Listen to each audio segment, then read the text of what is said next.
बिस्मिल्लाहिर्रहमानिर्रहीम। अस्सलाम वालेकुम दोस्तों, अपनी नेक्स्ट वीडियो के साथ आपको वेलकम करता हूं अपने इस चैनल में। उम्मीद है आप सब खैरियत से होंगे। तो चलते हैं आज की अहम न्यूज़ की जानिब। सबसे पहले तो बात करेंगे स्पेन इमिग्रेशन कब तक खुलने की उम्मीद है। बहुत सारे दोस्तों की तरफ से ये कमेंट आया है, इस पे बात करेंगे। उसके बाद एडवोकेट यूनियन, जो कि वकीलों की एक अहम यूनियन है, उसने इमिग्रेंट्स के हक़ में एक अहम फ़ैसला किया और अहम ऐलान किया है, इस पे बात करेंगे।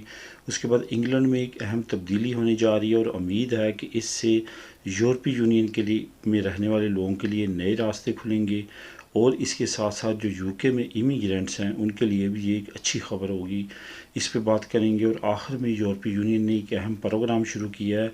तमाम यूरोपीय यूनियन के मेंबर ममालिक में एक अहम प्रोग्राम का आगाज़ किया गया है, जिससे लाजमी तौर पे हमारी कम्युनिटी को भी फ़ायदा उठाना चाहिए। वीडियो के आखिर में इस पर तफसील के साथ बात करेंगे। तो सबसे पहले तो स्पेन इमिग्रेशन कब तक खुलेगी, इसके बारे में बेशुमार कमेंट्स आए हैं। ख़ास तौर पे वो दोस्त परेशान हैं जिनकी पदरोनामेंट तो जो है अभी 2 साल नहीं चली। किसी की 3 महीने कम है, किसी की 4 महीने कम है, किसी की 5-6 महीने कम है। तो वो ख़ासे परेशान है कि कहीं अगर अभी इमिग्रेशन खुल जाती है तो वो 2 साल की कैटेगरी में नहीं आएंगे। यहाँ पे आपको मैं बताता चलूँ, मैंने लास्ट वीडियोस में भी ये बात की थी और ये हकीकत है कि अभी उन्होंने सिर्फ़ और सिर्फ ये बताया है कि हम इस पे काम कर रहे हैं। इस पे काम करने से मुराद ये है कि अभी वो लेजिस्लेशन कर रहे हैं, कानून बना रहे हैं। कानून बनाने के बाद उन्होंने उस पर अनाउंसमेंट करनी है और उसके बाद फिर आपको मालूम है कि सरकारी अदारे यहाँ पे स्पेन में 2 से 3 महीने तो वैसे लगा देते हैं कोई भी नया कानून आने में। आपको याद होगा साल 2 साल पहले, साल 1.5 साल पहले मैंने 2-3 जो नए कवानीन आए थे उनके बारे में बताया था और उसके बाद 2 से 3 महीने लगे थे आम जो यहाँ के ऑफिस हैं, जो सरकारी इदारे हैं जिनसे रिलेटेड वो काम, वो नए कानून पास हुए थे, उन तक ला पहुँचने में, और उसके बाद इम्प्लीमेंट शुरू हुआ। आपको याद होगा कि नतारियों की जो हल्फनामा था, जो खुरामिनतो थी, वो अनाउंसमेंट आज से 6 महीने पहले हो चुकी थी। लेकिन जब रजिस्ट्रो सिविल ने और नतारियों ने हल्फ लेने शुरू किए हैं, उस वक्त 3 या 4 महीने गुजर चुके थे। इट्स मीन कि जब भी नया कानून बनता है तो उस पर इम्प्लीमेंट होते होते टाइम लगता है। एक तो ये बात। दूसरी बात ये कि अभी जो चल रहा है सारा कुछ, जो अभी उन्होंने अनाउंसमेंट किया है, सूरीदा सोशल के जो मिनिस्टर हैं उन्होंने कहा कि हम इस पे काम कर रहे हैं। अभी ये अनाउंसमेंट के बाद उन्होंने मुख्तलिफ अदारों से, जो क्योंकि इमिग्रेशन ऐसा एक शोबा है जो कि सिर्फ एक अदारे ने या एक के सुपुर्द नहीं है, ये तमाम अदारे इसमें मुलव्वस हैं, क्योंकि इमिग्रेंट से रिलेटेड तमाम मामला तकरीबन तमाम मिनिस्ट्रीज़ से रिलेटेड बन जाते हैं। तो ये तमाम मिनिस्ट्रीज़ ने मिल के एक ख़ास कानून बनाना है जिससे तमाम मिनिस्ट्रीज़ मुतफ़िक हों और तमाम मिनिस्ट्रीज़ को उससे फ़ायदा हो। उसके बाद उन्होंने इस पर इम्प्लीमेंट शुरू करना है। इस वजह से टाइम दरकार होगा, जो मेरा ख्याल है कम अज़ कम 3 से 4 महीने और ज़्यादा से ज़्यादा जो है मेरा ख्याल है वो 6 महीने तक ये कानून जो है इम्प्लीमेंट होने की बहुत ज़्यादा उम्मीद है, क्योंकि शार्टेज बहुत ज़्यादा है वर्कर्स की। इन शार्टेज को देखते हुए ऐसा लगता है कि हुकूमत तेज़ी करेगी लेजिस्लेशन करने में और तेज़ी करेगी इस नए कानून को लेके आने में, ताकि मुल्क में जो इस वक्त शार्टेज है उसको पूरा किया जा सके। साथ में ये भी आपको बताता चलूँ कि स्पेन यूरोपीय यूनियन में उन ममालिक में शामिल है जहाँ पे बहुत ज़्यादा बेरोज़गारी है, लेकिन ख़ास शोबों के लिए, ख़ास जगहों पे जहाँ पे वर्कर्स की शार्टेज है, वहाँ के लिए उनको लोगों की ज़रूरत है। वो आपको मालूम है कि वो इन 30 लाख में वो लोग फ़िट नहीं होते, या तो उन शोबों में जाना नहीं चाहते या उनका एक्सपीरियंस नहीं है। यही वजह है कि ये एक मुनफरिद इमिग्रेशन ओपन होगी जिसमें आपको तैयार किया जाएगा उन शोबों के लिए, ताकि आप वहाँ पे जाके काम कर सकें और वो जो शार्टेज है उसको पूरा कर सकें। अभी जो ओवरऑल कंडीशन है वो मैंने कल वाली वीडियो में भी आपको बताई थी, और जैसे नई अपडेट्स इसके बारे में आती रहेगी वो भी इंशाल्लाह ताला आप लोगों के साथ शेयर करता रहूँगा।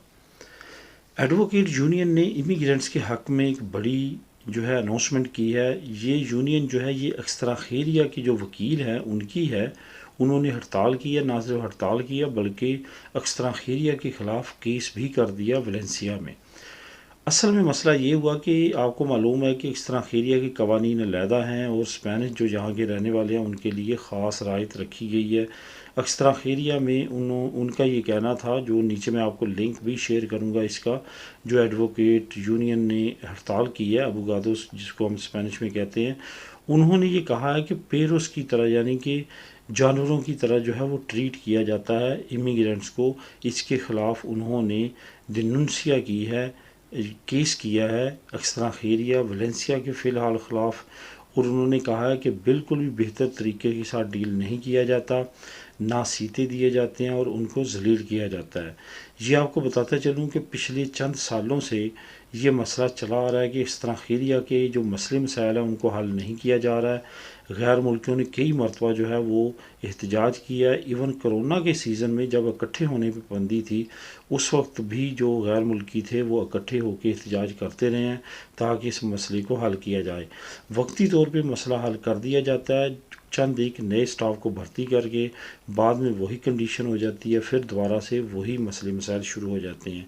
अब यही वजह है कि इस्तराखेरिया के जो वकील हैं उन्होंने भी इमिग्रेंट्स का साथ देने का ऐलान किया और उन्होंने इब्तदाई मरहले में वलेंसिया में और आने वाले वक्त में बाकी जगहों पे भी ये कहा है कि अगर हुकूमत ने इस्तराखेरिया के ख़िलाफ़ की स्टेप्स ना उठाई है, जो मसले मसाइल हैं गैर मुल्कियों को वो हल ना किए, तो वह आहिस्ता आहिस्ता मुल्क गिर हड़ताल भी कर सकते हैं।